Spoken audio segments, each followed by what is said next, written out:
a funny side note. So Kubrick's 2001: Oh, HAL. Space Odyssey. What do you think about the fact that HAL 9000 was named after IBM? I really don't think it was. I You know don't there's. think so? I I think really that's don't. a rumor. I've That could often. be more fake news. It's more fake news. I've like researched this, tried to find any evidence, and people have talked to. Was it really? One letter. It was one letter One letter off. So off, right? people don't know, H is one letter off of I, A is one B. letter off of B, and then L is one Yeah, letter off of that was M. I think that's a solution found afterwards. Yeah, But that's here's what hilarious. I think it more was. I do think it's one of the early demonstrations of evil AI.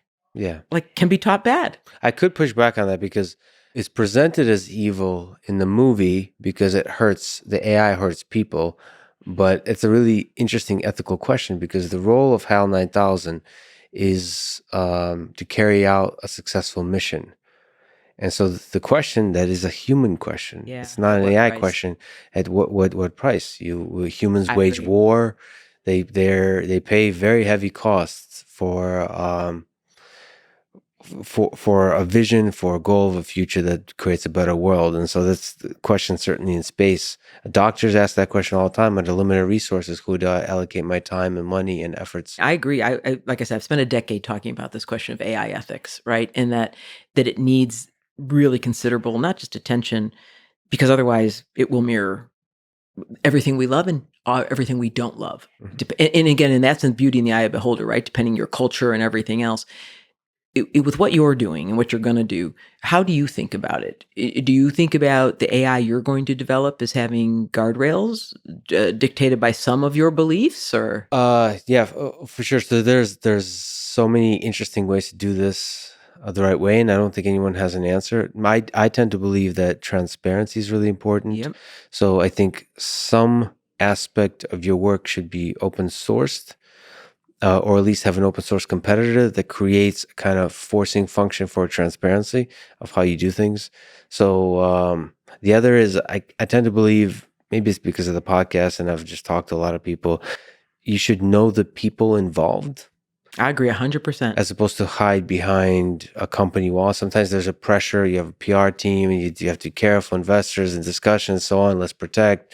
Let's surely not tweet. Not with like, and you form this bubble where you have incredible engineers doing fascinating work, and also doing work that's difficult, complex human questions being answered. And we don't know about any of them as a society. And so we can't really have that conversation. Even though that conversation would be great for hiring, it would be great for revealing the complexities of what the company is facing. So when the company makes mistakes, you understand that it wasn't malevolence or half-assedness in the decision making. Is just a really hard problem. And so I think transparency is just good for everybody.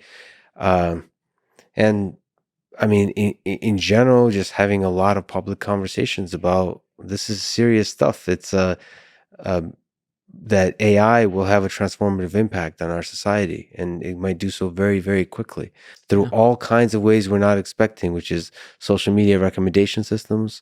They at scale have impact on the way we think, on the way we consume news, and um, our growth, like the kind of stuff we consume to grow and learn and become better human beings. All of that's all AI. And then obviously the tools that run companies on which we depend, the infrastructure on which we depend. We need to know all about those AI decisions. And it's not as simple as, well, we don't want the AI to say these specific set of bad Right. things. It's unfortunately, I don't believe it's possible to It's not. prevent evil or bad things by creating a set of cold mathematical rules. Yeah. Unfortunately, it's all fuzzy and gray areas. It's all a giant mess. It is. I mean, you think about it like a knife. A knife can do good and a knife can do bad. Mhm. Okay. You can't, it's very hard. You can't And ban knives. you can't ban knives. And that this is, I think back, it was probably 20, I don't know, 15, 16. We did principles of trust and transparency. Notice the word transparency. That belief that with AI, it should be explainable. You should know who taught it. You should know the data that went into training it.